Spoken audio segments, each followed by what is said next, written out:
Hoy en Vidas Cruzadas recibimos a Alejandro Molina.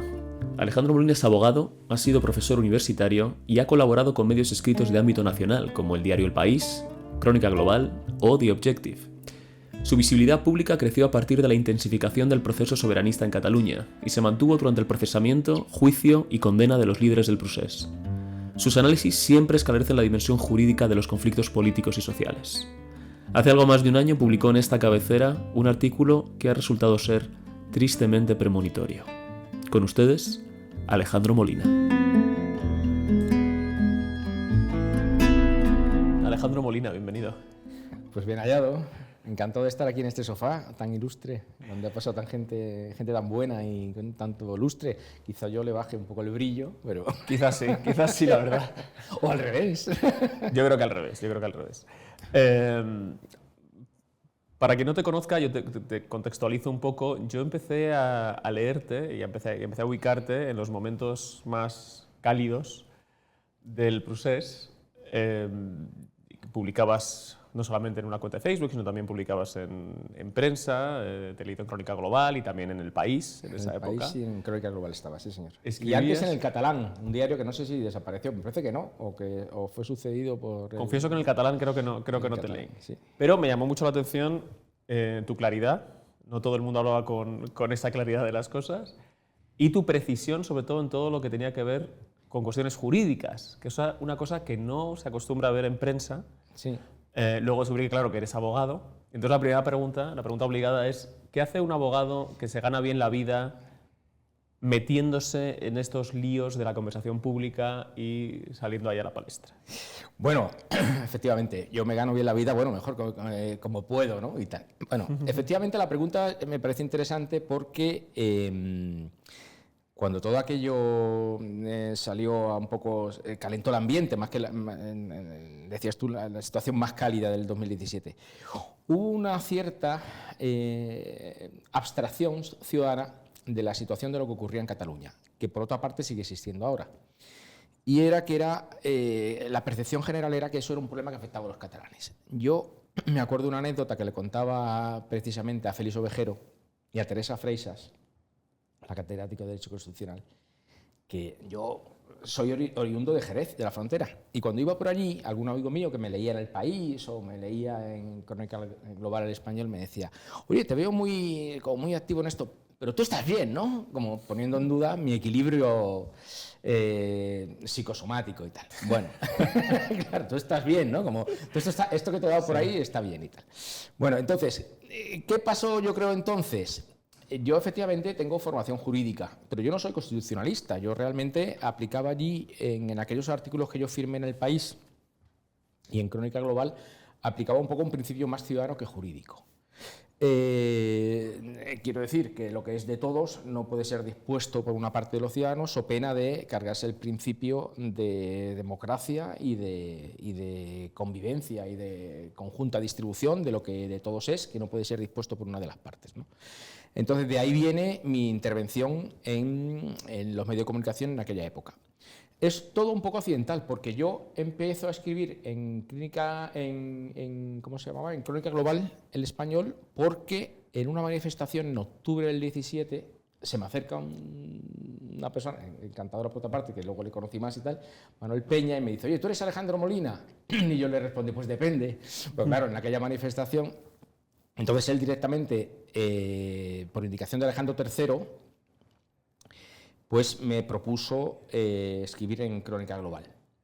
Y bueno, pues empecé a escribir ahí algunos artículos y luego fue, al poco tiempo del referéndum legal del 2 de octubre, cuando yo escribo un texto que Félix Ovejero, se lo escribo a él, bueno, lo escribo a un grupo de amigos, él lo captura.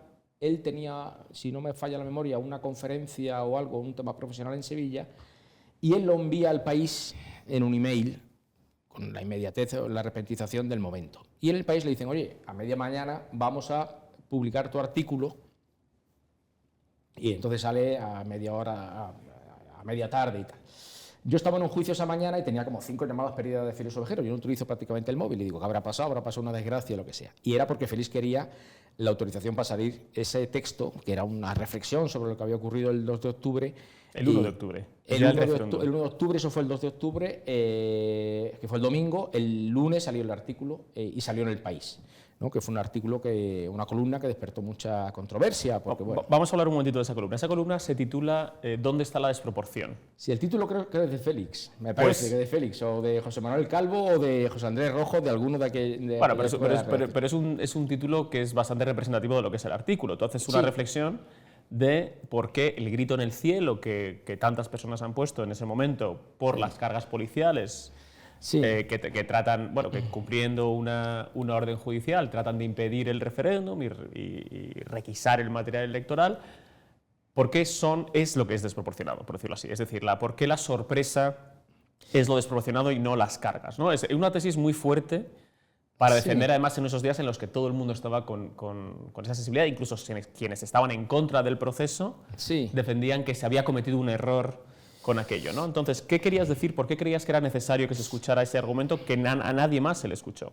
Bueno, yo creo que había ahí dos cosas. Una, que había una mala conciencia con falta de poso intelectual por parte del gobierno cuando el rey insta a los poderes públicos, habían instado a los poderes públicos o esto en el discurso de Navidad a poner orden en las cosas. Y el gobierno tuvo que ser el rey, estoy haciendo un contrafáctico, el rey en diciembre hace un discurso en donde llama al orden, en el sentido que insta a los poderes públicos a que tomen las decisiones oportunas y tal. El gobierno ahí quiso, me parece a mí, hacer un laissez-faire, laissez-passer, en el sentido de, bueno, nosotros no vamos a meter en este jardín, vamos a dejar que se haga un referéndum, en cualquier caso no tiene efectos, y no vamos a intervenir de una manera ostentosa o de una manera evidente. Entonces yo creo que había dos cosas. Una falta de convencimiento en que las resoluciones judiciales se cumplen y que el gobierno tiene obligación de hacer cumplir las leyes, y luego un sobreentendido de la sociedad de que las leyes se cumplen por convencimiento de la gente. Entonces ahí sí que había un enfoque jurídico que sí que era novedoso, en el sentido de que los desahucios que tanto dolor causaron en la calle y que movilizaron mucho y motivaron mucho a la gente en el 15M y en todo esto no se produce por convencimiento de los desahuciados, y cuando alguien no paga sus deudas no se produce en la ejecución de su patrimonio por convencimiento, se produce porque se aplica el principio de la fuerza. La fuerza per se no es buena ni es mala. La legítima defensa o el estado de necesidad son actos de fuerza. Tú puedes matar a una persona en legítima defensa. Eso per se no es bueno ni malo. Es el contexto jurídico el que legitima eso. Bueno, cuando una resolución judicial es firme y la persona que está inquirida o requerida a su cumplimiento se abstrae y desatiende esa orden, lo normal, no aquí, en cualquier sitio del mundo, es que se pase al ejercicio de la fuerza. La justicia, me permite una licencia poética, siempre se ha representado con una señora que, llevando los ojos vendados, cuelga de una mano suya una balanza y de la otra no cuelga un geranio, cuelga una espada. Eso lo decía Jering, jurista alemán del siglo XIX. La balanza, per se, es una entelequia por sí misma. La balanza necesita en el otro lado la espada, si no, no se llevaría nunca a efecto. Por eso la justicia se representa con esos dos símbolos, con una balanza, y cuando se dice quién tiene razón y quién puede usar la fuerza y cuánta, es cuando la justicia emplea la espada. Esto, que puede sonar como muy contundente, es un lugar común de la historia del derecho y de la filosofía del derecho. El derecho no es más que fuerza. Cuando uno en un conflicto tiene derecho a usar la fuerza y cuánta y en qué circunstancias, es cuando opera el derecho. El derecho no es la forma de resolver los conflictos sin fuerza, sino resolverlos por la fuerza, pero dándosela a uno en función de lo que la comunidad ha decidido en forma de ley, ¿no? Entonces, quizá eso, pues efectivamente la sociedad española contraponía el derecho a la fuerza o la política a la fuerza, ¿no? Si la política desemboca y cristaliza en leyes que se imponen por la fuerza. Eso fue al menos la idea que yo tenía en mente, ¿no? cuando escribí aquella reflexión. A Félix le gustó, la sacamos adelante y efectivamente fue objeto de muchas críticas. Yo lo he leído, luego he releído alguna vez ese artículo, a mí me parece estilísticamente flojo, pero bueno, me parece que era oportuno, había gente muy desmoralizada porque estos conceptos no los tenía muy claros y por tanto yo no solamente lo firmaría de nuevo, sino que lamento que no se cumplieran los últimos párrafos de ese artículo donde decía que si se aplicaba el 155 había que aplicarlo con todas las consecuencias y también con la fuerza, porque si no, no tenía sentido aplicarlo, ¿no? Cuando escuchas que la anomalía en España es la represión de la ilegalidad, por decirlo así, y no la ilegalidad misma, ¿qué piensas? Es decir, ¿hasta qué punto el tablero está inclinado que hemos llegado a ese tipo de conclusiones tan erráticas? Bueno, efectivamente, en España el tablero está inclinado, que me parece que es expresión de Cayetana Álvarez de Toledo, me parece que es, y en feliz hallazgo semántico, porque, fíjate, poniendo en relación lo del el tablero inclinado y lo de la represión. En Cataluña ha habido un desplazamiento del voto en las últimas elecciones autonómicas desde Ciudadanos, que era un partido que postulaba la imposición de la norma común constitucional y el estatuto, no por la fuerza per se, si podía ser una negociación bien, ha pasado a deslizarse a pactar o a votar al PSC, un partido que lo que postulaba era un interregno en donde hubiera una paz o una paz de los cementerios. Es como si alguien secuestra a un rehén y en la medida en que se le paga el rescate y se le da salida en un helicóptero y va a un país extranjero o va a un sitio en donde nadie le persiga, dice, bueno, ve, ya lo hemos solucionado. El rehén, el secuestrador sigue con el rehén, pero oye, además tiene el rescate y aquí hay paz. Bueno, pues esto yo creo que ha calado no solamente en la sociedad catalana, sino también en la española. Ayer, me parece que fue ayer o antes de ayer, oí al ministro de la Presidencia del Gobierno decir que aquí había una dicotomía. Esto avanza un poco a lo que nos viene dentro de un año. Entre los partidos que están por la convivencia y la tranquilidad o la pacificación territorial y los que están por el conflicto. Es decir, él distingue en una posición binaria quien está por conceder lo que quien se saltó la norma pedía y quien está por hacer cumplir la ley que estuvo en vigor, porque ya ha dejado de estar en vigor como consecuencia de la reforma del Código Penal y como consecuencia de más reformas que van a venir, porque yo ya aventuro que estamos en un proceso de mutación constitucional, que no de reforma constitucional ni de proceso constituyente, y va a hacer que España sea un país muy diferente en prácticamente 2 años. Estos vaticinios hay quien los considerará bienaventurados, yo los considero catastrofistas. A mí no me gusta tampoco agarrarme mucho a ellos porque tienen una falsa vitola de intelectualidad o un prestigio en este pesimismo que, claro, nadie se acuerda de los vaticinios negativos que no salen, se acuerda uno de los que salen. Pero yo vaticino una mutación constitucional en el plazo breve de 2 años, 2 años y medio, que hará que el país sea diferente. Yo no sé si será mejor o será peor, pero que cambiará las reglas del juego, desde luego, desde el punto de vista territorial y de la interrelación de fuerzas territoriales, económicas y sociales de manera importante, sin que los españoles sean muy conscientes de ello. Tú escribiste un artículo en este periódico hace poco más de un año, donde hacías este vaticinio que hace unas semanas, cuando se confirmó las reformas del Código Penal, no solo las reformas del Código Penal, sino bueno, esa famosa iniciativa legislativa en la que también iba los cambios de mayorías para modificar las leyes orgánicas del Tribunal Constitucional y del Consejo General del Poder Judicial, que digamos que ese momento parecía que se cumplía tu profecía, ¿no? Porque hablabas precisamente de esto, es decir, de que vamos hacia una mutación constitucional o hacia una especie de reforma por la puerta de atrás. Sí. Cuando dices esto es porque consideras que se pueden llevar a cabo cambios constitucionales sin tener las mayorías que exige la Constitución por otras vías y que ese es el camino que estamos llevando. Algo parecido o realmente exactamente lo que estás diciendo. Vamos a ver, el sistema constitucional español, el régimen del 78, que llaman o que se llama por parte del arco político, es un sistema rígido de reforma. Por no entrar en tecnicismo, requiere la aprobación de una ponencia de reforma constitucional, el sometimiento, la disolución de las Cortes, sometimiento a referéndum, aprobación de nuevas Cortes y ratificación de esa reforma. Bueno, tal como está diseñado el sistema constitucional español de partidos, es muy difícil que se obtengan las mayorías necesarias para que eso ocurra, pues requiere un lapso de tiempo largo, ocurra aun cuando hubiera una mayoría social que coyunturalmente pudiera estar por una reforma constitucional, por ejemplo, del título más candente, que es el título octavo, el de la organización territorial. Ahora bien, en España había un procedimiento, no voy a entrar en tecnicismo porque si no sería, aparte de aburrido, seguro cometería algún error porque estas son normas que están derogadas. En España había un procedimiento de recurso previo de inconstitucionalidad para evitar que el legislador sacara normas que si entraran en vigor lesionaran la Constitución. Eso estaba muy bien pensado en la Ley Orgánica del Tribunal Constitucional inicialmente, pero es verdad que coartaba, por la lentitud de resolución del Tribunal Constitucional, coartaba las facultades de desarrollo legislativo. Bueno, al suprimirse ese recurso previo de inconstitucionalidad, se estableció un sistema por el que solamente el recurso del Gobierno de la Nación tenía un efecto privilegiado suspensivo de las normas que fueran aparentemente inconstitucionales. Ese recurso del Gobierno de inconstitucionalidad se aplicó hasta la saciedad en los años 2017, 2018 con las leyes de desconexión, las leyes del 6 y el 7 de septiembre del año 17.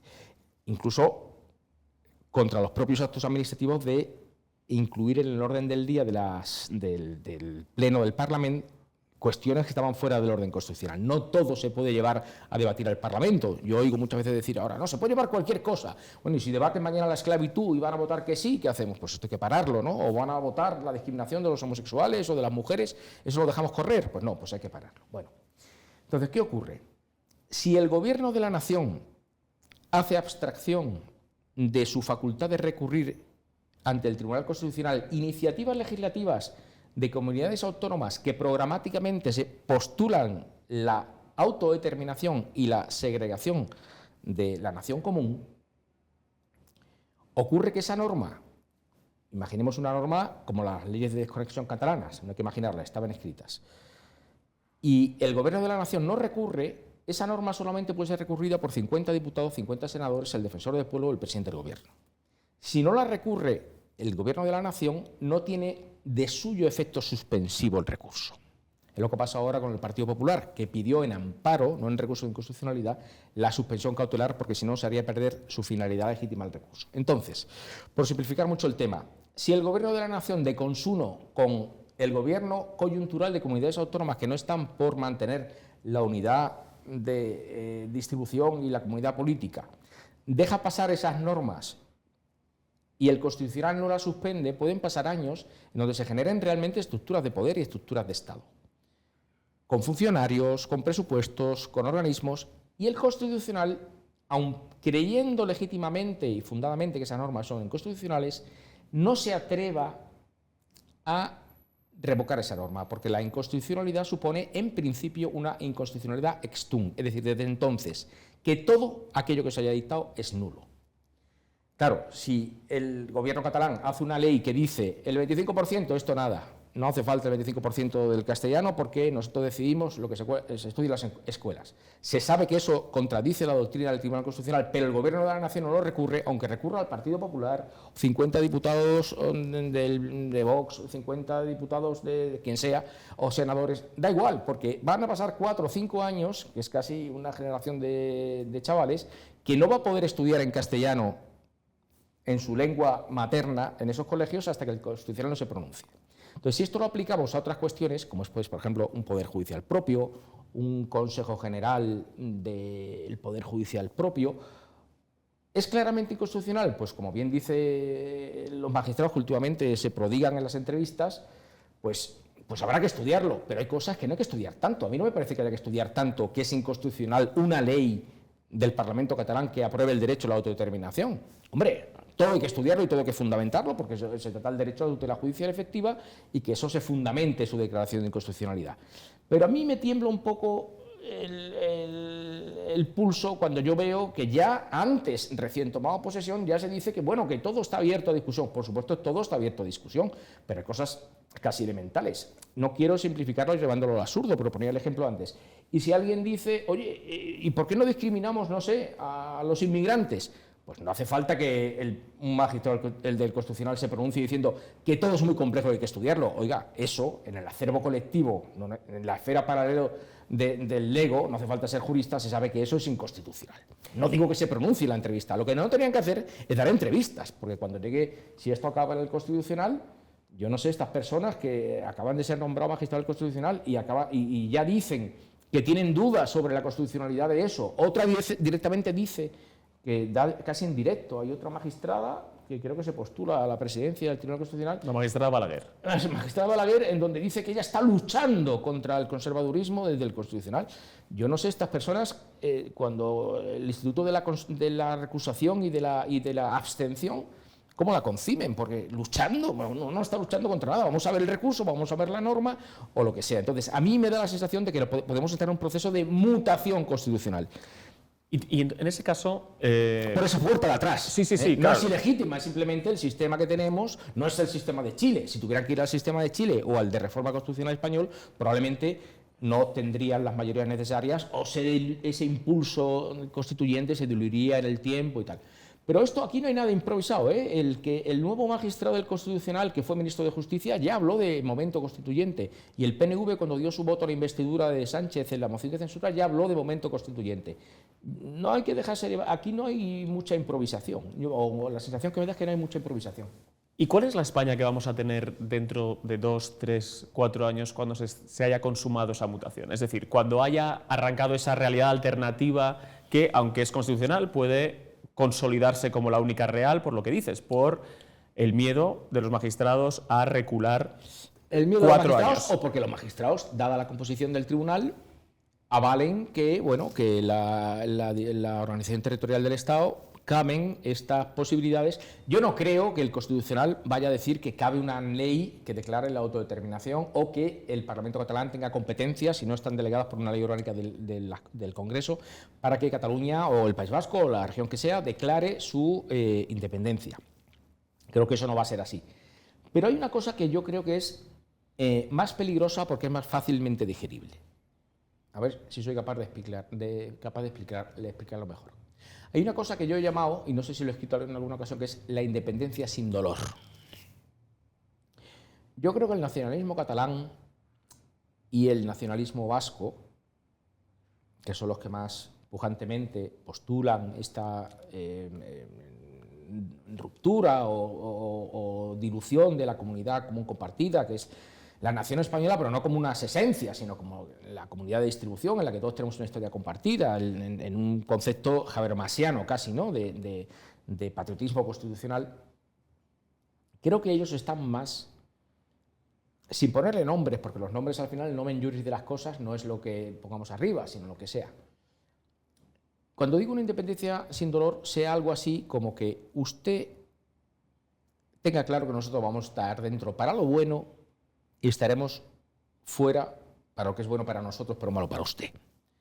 No compartiremos la comunidad de distribución, no compartiremos la libertad de mérito y capacidad para que vengan los ciudadanos de Murcia, Andalucía, de Extremadura o de Galicia a Cataluña o viceversa, los andaluces a Galicia, ni ahora ya también Asturias o al País Vasco y tal.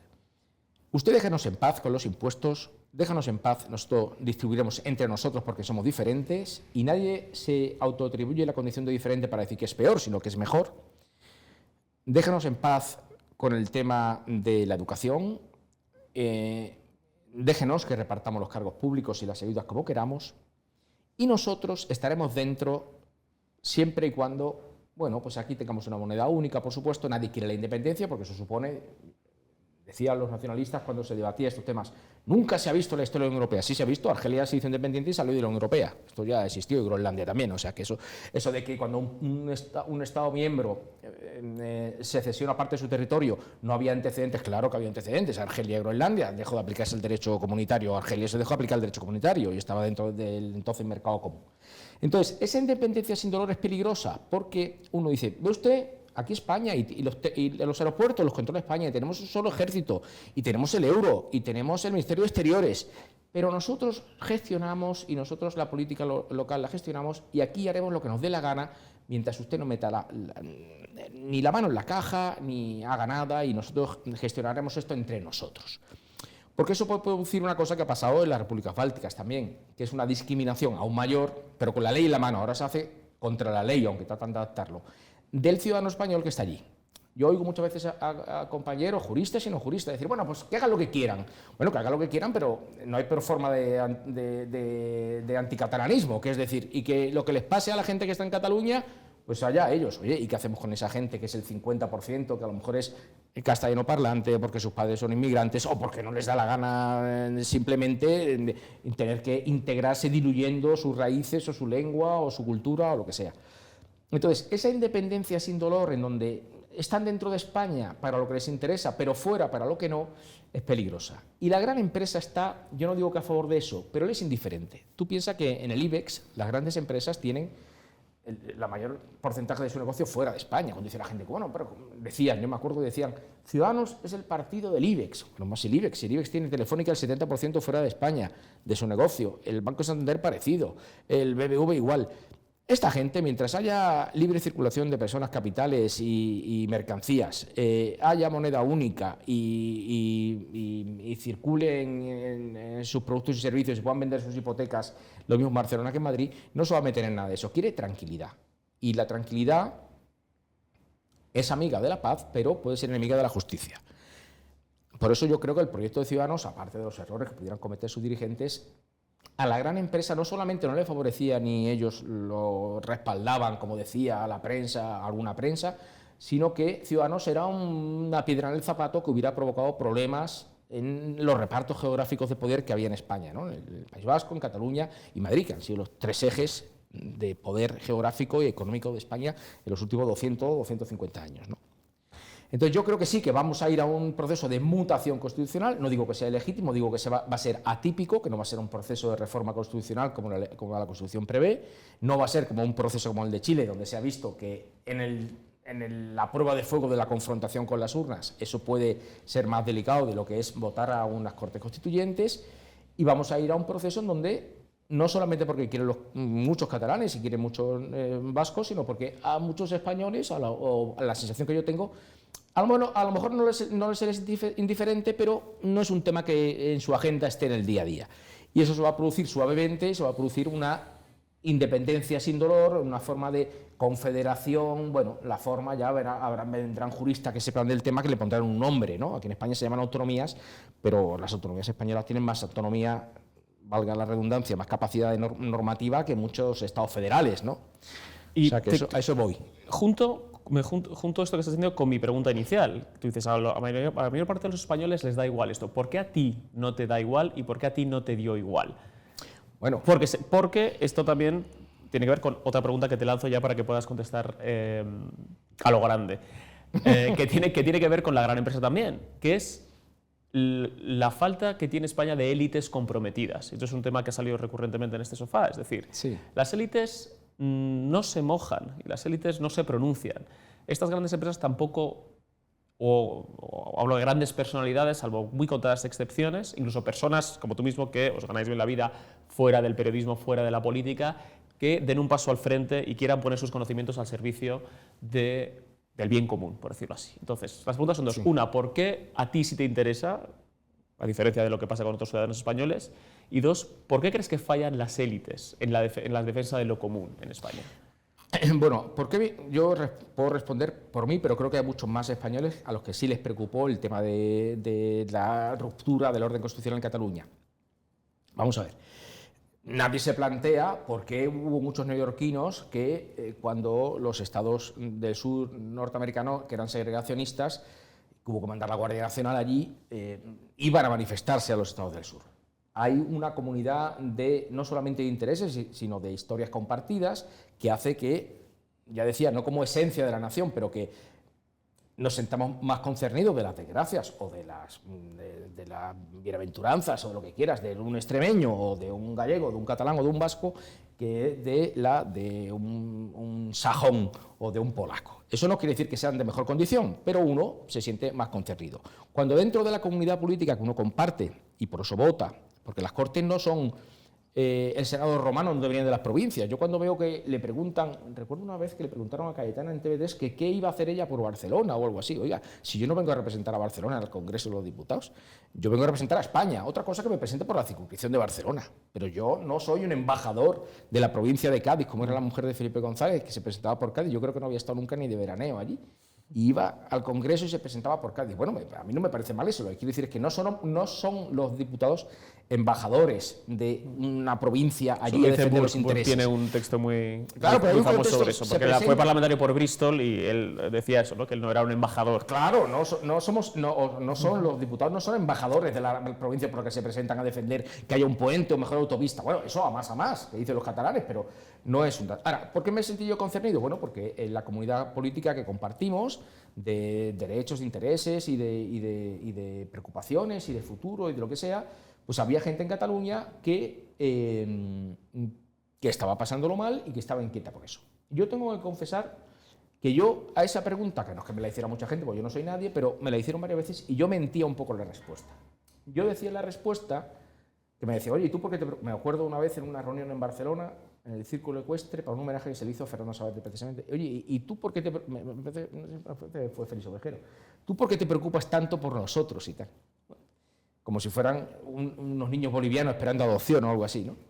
Y entonces yo siempre respondía, o me salía una respuesta automática que era un poquito espuria, que era, hombre, yo tengo aquí medio familia, o familia, la considero, ¿no? Yo tengo aquí mi ahijada, su madre trabaja aquí, su hermana, tal, bueno, era una cosa como telúrica, ¿no?, de la familia y tal, pero en realidad no era así, porque si esa familia mía hubiera vivido en otro sitio, también me hubiera sentido concernido. Entonces, yo me sacudí un poquito esa respuesta, un poquito emocional, que era muy comprensible, por una que era la real, aunque era la más intelectualmente delicada, que era, no, yo me siento concernido, pero es la realidad, me siento concernido porque aquí hay ciudadanos que comparten conmigo una comunidad de bienes e intereses y de derechos, y me parece injusto que esto sea así. Entonces, en lo que yo pueda como ciudadano aportar, lo haré.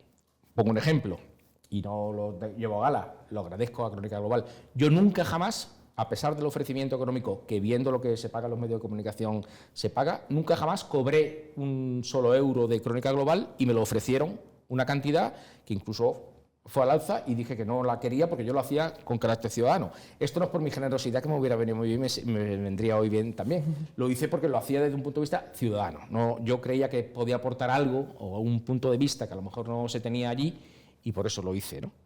Entonces, eso creo que responde más o menos tu primera pregunta. En cuanto a por qué las élites no se implican en la política, esta respuesta que doy ahora tiene una parte impopular o poco demagógica y otra que creo que podemos compartir. Yo creo que la política está mal pagada.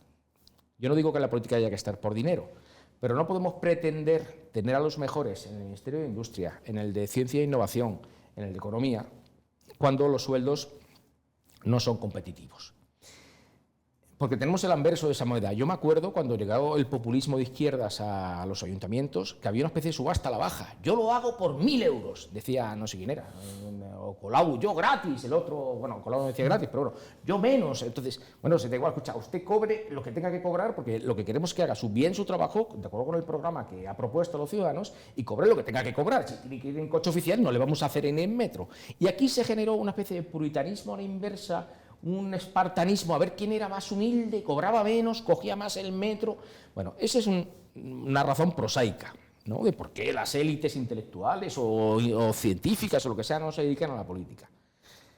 Que creo que es importante en Estados Unidos. Pero yo hablo solo no de dedicarse a la política, que también, sino incluso como en tu caso, de pronunciarse. Es decir, bueno, de que haya, bueno, también, de la misma manera que hemos visto a empresas comprometidas con el procés y que no han tenido problema en manifestarse a favor del procés, ¿por qué no ha habido tantas empresas o tantas personalidades manifestándose en contra? Bueno, en las empresas, ya lo he dicho antes, las empresas tienen el negocio fuera de España, lo que quieren es tranquilidad. Si la tranquilidad es porque se impone una independencia sin dolor, les vale. Desde el punto de vista de las personas, ahí está la experiencia de Pizarro. Yo no le tengo tampoco una admiración a Pizarro ni a la gente que ha entrado de la política. Creo que la lupa de los medios de comunicación, que está muy bien que se haga, la debieran hacer, como se hace en Estados Unidos, un control de aptitud en el Congreso o en el Senado, igual que en el Constitucional, de, oiga, ¿usted qué ha hecho en la vida? Vamos a ver sus antecedentes, si usted ha pagado sus impuestos, o sea, una especie de filtro que mucha gente en el ámbito privado, no porque tenga pecados que ocultar, pues no está dispuesto a pasar, porque dice, oiga, para ganar la mitad de lo que gano y no sé qué, por unas ideas que son caducas, en donde los ciudadanos es... Tampoco creo que en Europa continental la política genere prestigio, quizá... Con la prostitución será la única profesión que una vez que uno la deja, lo halagan. Porque el resto de las profesiones... En Estados Unidos no, en Estados Unidos hay, por ejemplo, grandes juristas que dejan su profesión o cátedras para ganar la mitad de la mitad por ser magistrados del Tribunal Supremo o de la Corte Suprema del Estado de que se trate, porque eso da prestigio. Aquí no solamente no da prestigio, sino que te pone bajo una lupa... Y luego hay una falta de conciencia ciudadana. La sociedad civil española es mortecina. La sociedad civil catalana, que siempre se dice, no, la sociedad civil catalana es muy dinámica a base de cheques. Y todo se mueve a base bueno, hay una auténtica telaraña de mecenazgos y para los intereses semipúblicos y privados, en donde afecta a historiadores, a antropólogos, lo que sea. O sea, que la sociedad civil le falta en España, a pesar de esa falsa atribución de ingobernabilidad, le falta en España un ánimo de respuesta, ¿no? Tanto en la izquierda como en la derecha. A mí el 15M fue un movimiento, yo participé en el 15M, que fui allí 2 noches, ¿no? Y eso a mí me pareció interesante. Lo que pasa es que vi 2 o 3 pancartas, una decía, queremos una hipoteca, queremos también la hipoteca, o queremos también ser funcionarios, que es humano, y yo entiendo esto, pero claro, que un chaval de 20 años ponga en una pancarta que quiere una hipoteca a buen precio, me pareció con un ámbito poco ambicioso revolucionariamente, ¿no? Comprensible, pero poco ambicioso. Desde los tiempos en que Puigdemont se fue a Bélgica y más aún, bueno, pues a partir de la invasión rusa de Ucrania, te he leído con cierto escepticismo respecto a la Unión Europea. Es decir, tú escribías alguna cosa que considerabas que era grave que Puigdemont no fuera entregado a España, es decir, que no se honraran los pactos y que eso podía tener o debería tener por lo menos un efecto sobre Schengen. Entonces quería preguntarte, ahora que Puigdemont han pasado pues, ya 6 años, va a hacer, ¿no? Va a hacer 6 años este año, desde 2017, en 2023 hará 6 años. Puigdemont no ha vuelto, bueno, de hecho cuando fue detenido en Alemania todos sabemos lo que pasó, es decir, se denegó la euroorden. Y ahí sigue Schengen. Es decir, ¿esto qué nos dice sobre...? Bueno, yo creo que Europa... Bueno, aquí hago otro pronóstico, como todos los pronósticos los míos no valen nada, si acierto, acuérdate del que acierte y no del que me equivoque. Yo creo que hay una, no quiero entrar en tecnicismos, pero hay, si no me falla la memoria, 2 cuestiones de inconstitucionalidad comunitaria sobre si puede Bélgica plantearse la competencia del Tribunal de Origen, el juez natural, para enjuiciar a Puigdemont, que fue la razón por la que Bélgica no nos entregó a Puigdemont en la Orden Europea de Detención y Entrega. Creo que esa cuestión comunitaria, según el informe del abogado general, que no es vinculante, pero es muy determinante, va a ser estimada en favor de España y, por tanto, se va a acordar la entrega de Puigdemont a España, pero se va a entregar muy descafeinada porque España va a despenalizar o ha despenalizado el principal delito. Entonces, creo que efectivamente, yo escribí en Crónica Global Español un artículo donde decía que habría que plantearnos Schengen, porque claro, aquí en España el 90 y tanto % de las órdenes de detención y entrega de países extranjeros suelen ser de mafiosos, de narcotraficantes, traficantes de armas, vienen de Italia, de antiguos países del este. La Audiencia Nacional no es que haga tabula rasa, pero bueno, no busca un encaje, primero porque no tiene que hacer en la orden de detención y entrega, no tiene que hacer un encaje, basta con que en el país de origen sea delito, porque hay unos delitos que llamamos naturales, en donde eso no hace falta que haya un encaje exacto. Entonces se acordaba. Entonces yo planteaba en un artículo hace ya por lo menos 3 o 4 años que nos tendríamos que plantear si nosotros Schengen nos interesa para algo, porque nunca hemos tenido un problema con Schengen. Nosotros no tenemos afortunadamente narcotraficantes, a la mayoría de los casos, narcotraficantes ni trata de blancas, de gente que huya, y al primero que tenemos sale Bélgica diciendo primero que duda sobre los derechos fundamentales en España. Oiga, la Orden Europea de Detención y Entrega es un instrumento en donde partimos de la confianza recíproca y confianza en los tribunales de Estado de Derecho de todos los países. Si Bélgica, que es un país, con perdón, gamberrete, no lo cree, claro, allí ha sido refugio de terroristas de todo tipo de colores y tal.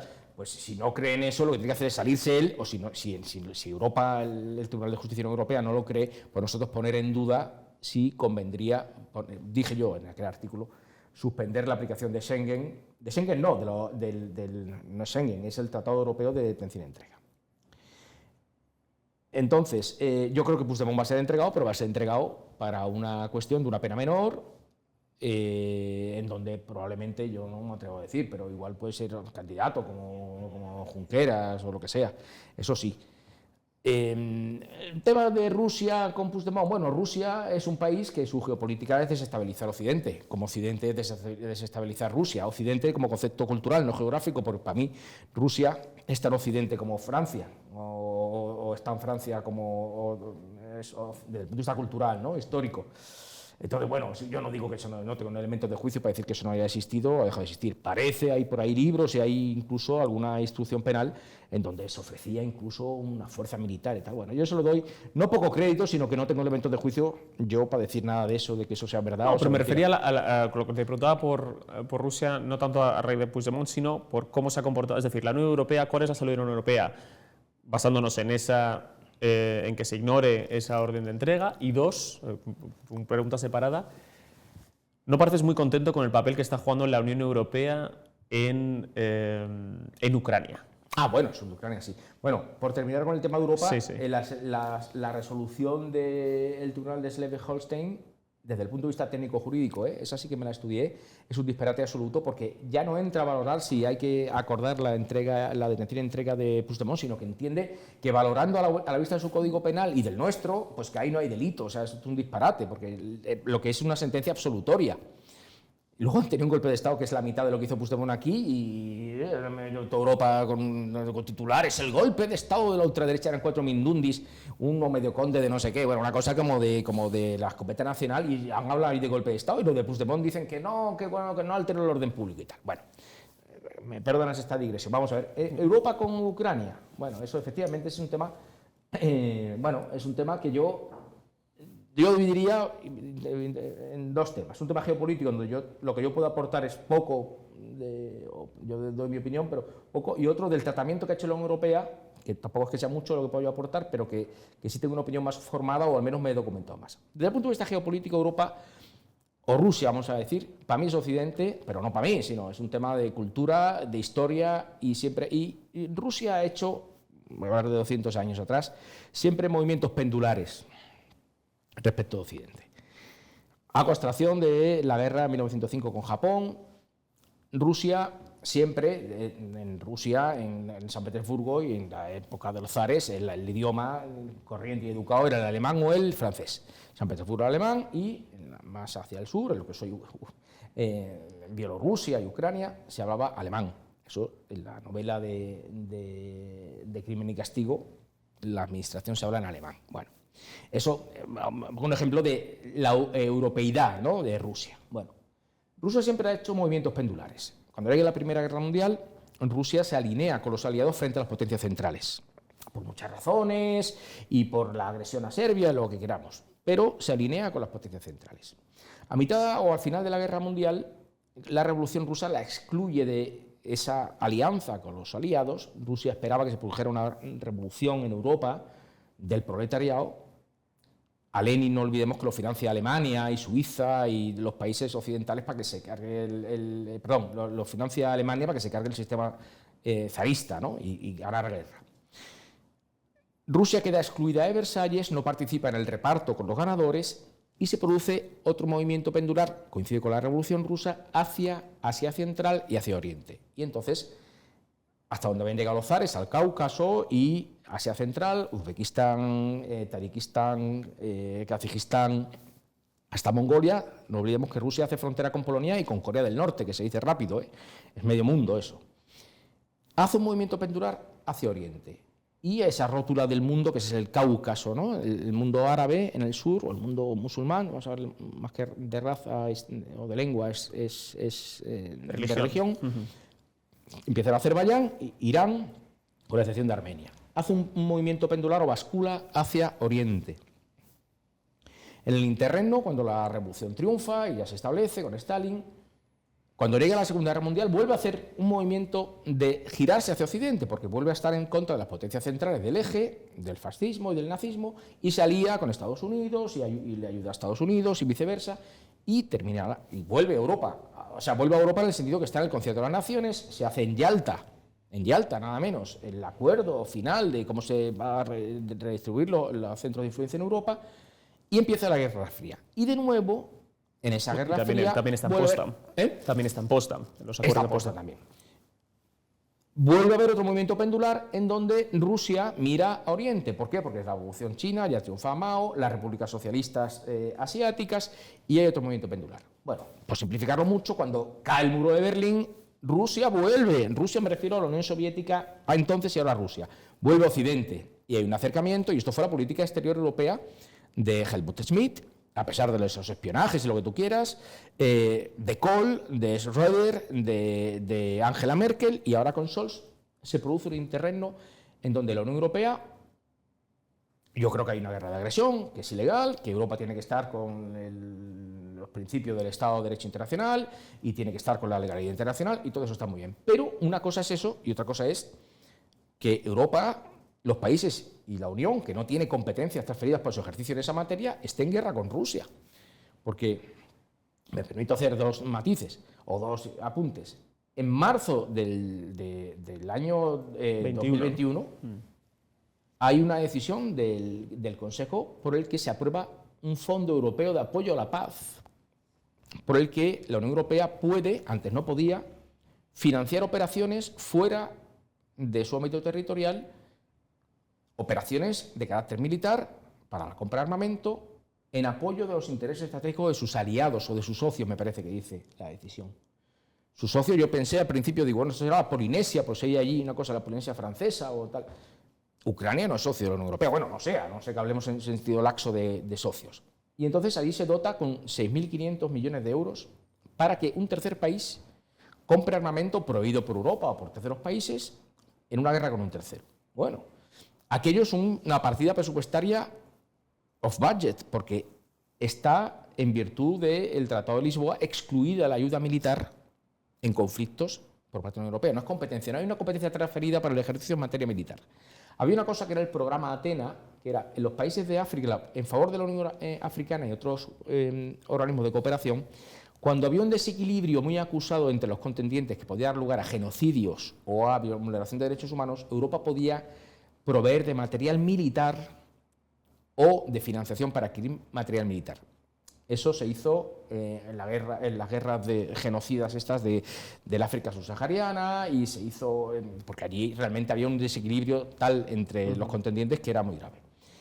Luego se intentó, o se hizo en parte, pero cada país miembro lo ponía, en Malí. En Malí España puso el betadín y la gorra y Francia puso los soldados, porque ese era un país títere de Francia, en donde se daba armamento, se daban financiación, se daba tal, y aquello volaba. De cada 5 aviones llegaba uno y otro se vendía en el mercado negro y tal. Bueno, España y Francia, esto es poco conocido, España y Francia pidieron que la Unión Europea hiciera ya un fondo, o algo parecido a un Fondo Europeo de Ayuda a la Paz. Y Alemania y Polonia y los bálticos dijeron, no, esto no es competencia, con razón, no es competencia de la Unión Europea, esto el que quiera participar en eso, que participe. Participó España y Francia, y me parece que algo Italia. Claro, ¿qué ocurre? Que ahí en Mali, en la África subsahariana, lo que queda entre esos, ahora es un Estado Islámico, allí quien ha contenido eso es el grupo Wagner de contratistas rusos, que son como Executive.coms o Black Botes en ese plan.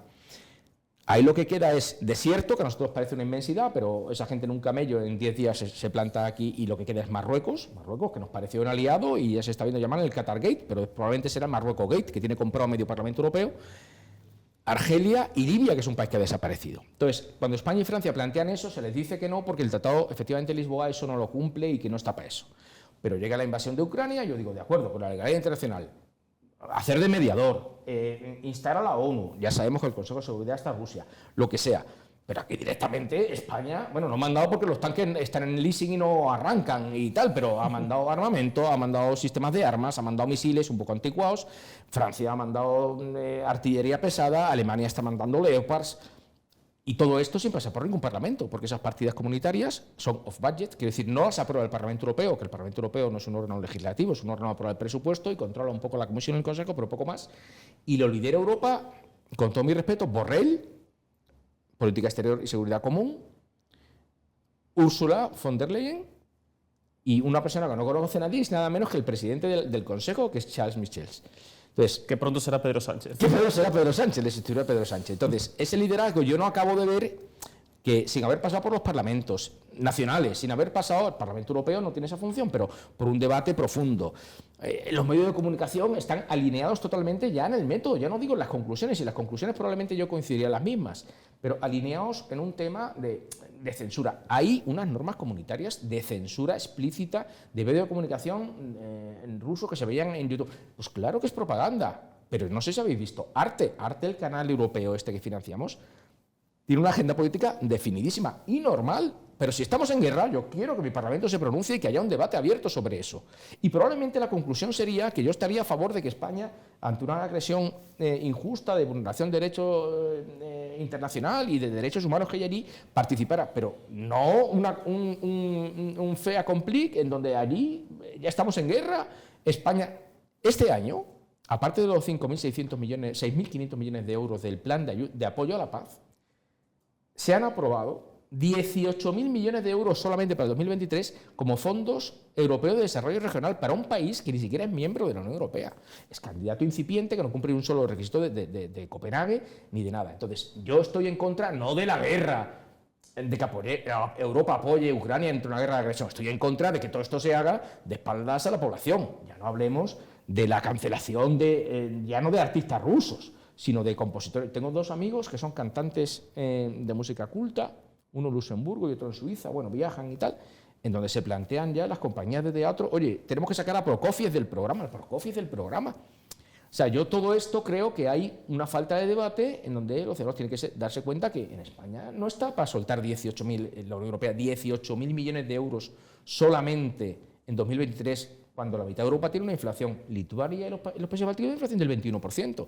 España, ahora diciendo del 6, 5,8 el dato adelantado. Pero no sé, yo creo que falta debate. Yo no estoy en contra ni a favor, lo que digo es que falta debate. Nos han metido en una guerra. Yo veo a Borrell hablando ahora de halcón, que no somos bambis y que somos que tal, que no sé qué. Bueno, pero este hombre primero no tiene competencias para hablar de esto, y luego, ¿quién es la triada? Charles Michel, que no lo conoce ni en su casa, Borrell y Úrsula. Pues yo no lo sé.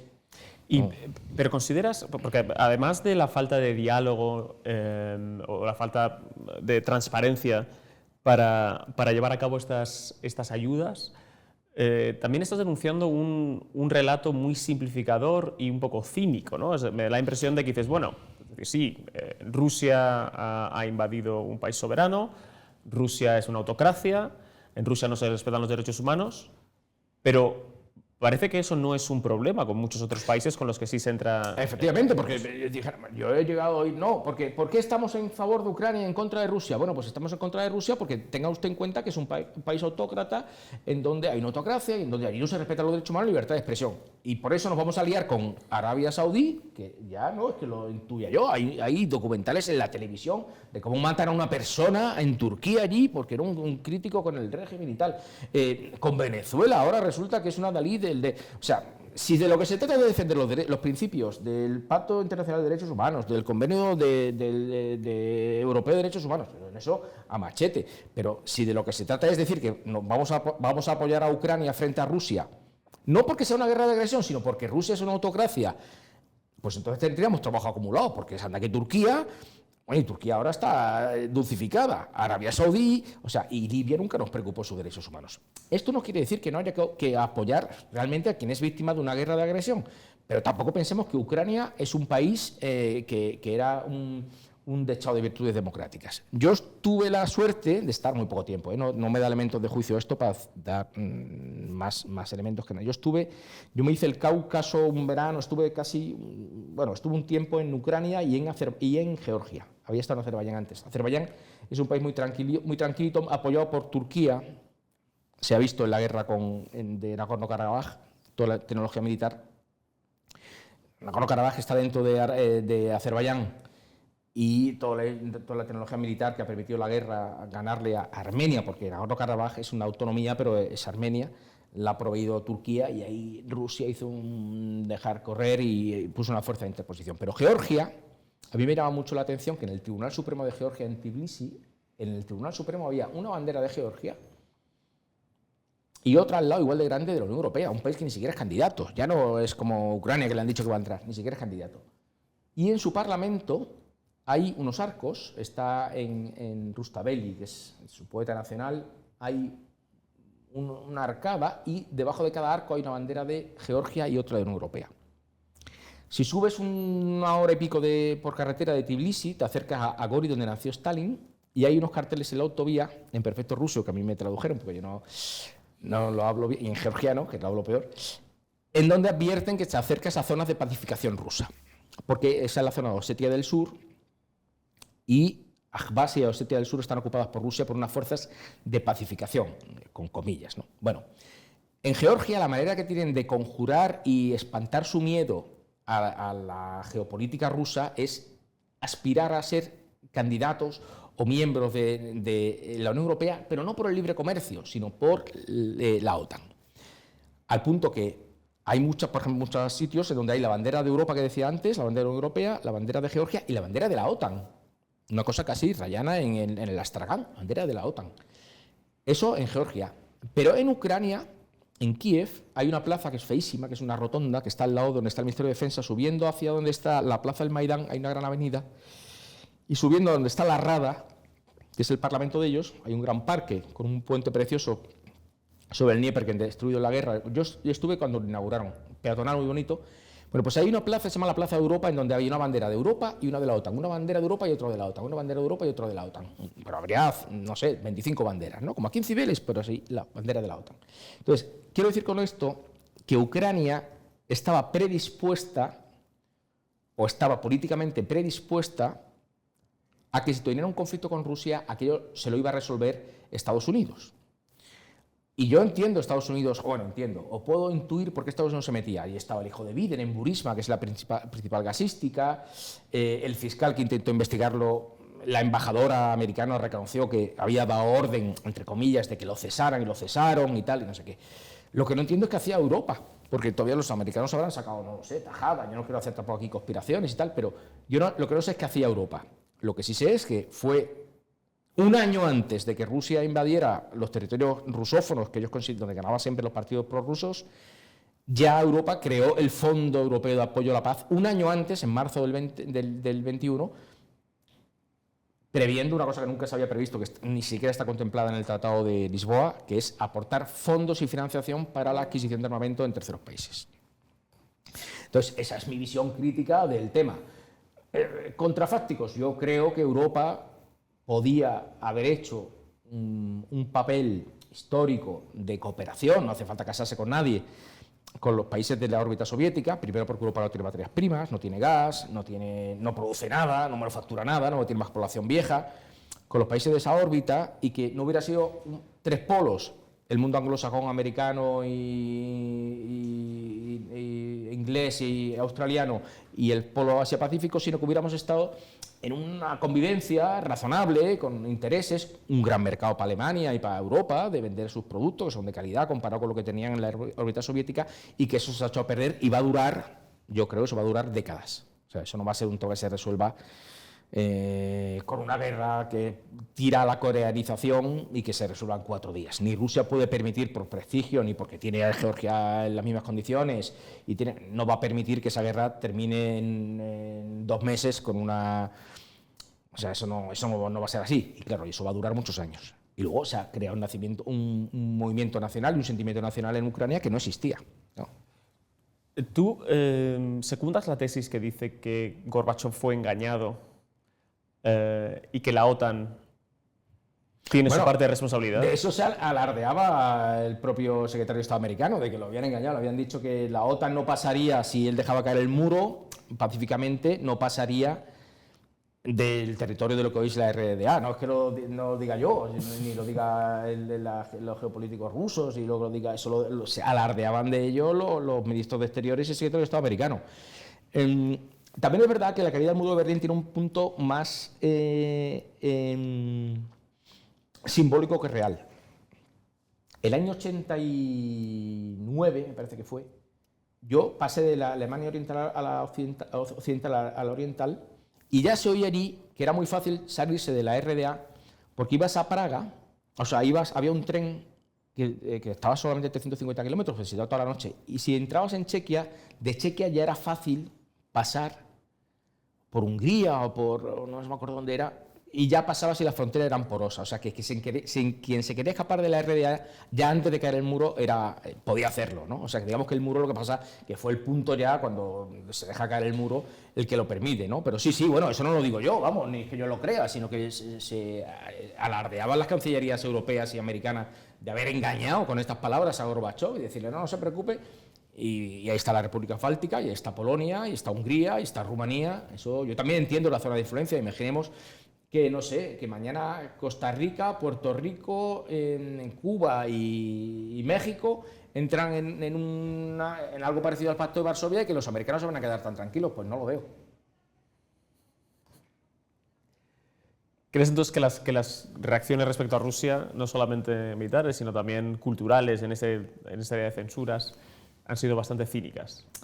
Bueno, creo que hay unos intereses que creo que la prensa española está haciendo un papel poco crítico, que no tiene por qué ser prorruso, porque aquí vamos a secar los espacios y si dices esto, ya eres prorruso. Yo no soy prorruso, yo al revés, estoy diciendo lo primero que digo es que es una guerra de agresión, que vulnera el derecho internacional, que hay que estar con el agredido, eso está claro. Ahora, si estamos en guerra, quiero que se pronuncie la soberanía popular sobre el particular, no en una declaración de guerra, porque no lo estamos, pero si vamos a gastar este dinero y vamos a poner en juego el futuro de Europa y del país en su estabilidad económica y social en pos de una causa, pues por lo menos que no se censure y que no haya autocensura, porque hay una línea editorial única sobre el tema que no es darle la razón a Rusia. Por ejemplo, Turquía me parece que está haciendo un papel, siendo la autocracia que también es y lo que sea, que es un país que está jugando un papel difícil. Es miembro de la OTAN y al mismo tiempo está propiciando acuerdos de paz, está forzando o propiciando que Putin se siente el alto el fuego fallido en la medida que sea, lo ha propiciado Turquía. Yo creo que Europa podría haber hecho un papel diferente, de apoyo humanitario, pero no poner a mandar armamentos y a punta pala y ahora 18.000 millones de euros para comprar armamento del Fondo Europeo de Desarrollo para la Paz. ¿Qué le van a dar? Creo que hay un acuerdo de BEREC, del regulador europeo en materia de telecomunicaciones, que le van a dar tecnología 5G y ordenadores para los niños, pero si no tienen agua corriente. O sea, hay un desajuste entre las necesidades reales y una especie de política de propaganda permanente y tal. Ojalá la guerra termine mañana y tal, pero yo eso lo veo a largo plazo y además con unas heridas que van a durar mucho tiempo. Van a durar mucho tiempo. Alejandro Molina, muchas gracias. No, gracias a ti. Todo lo que he dicho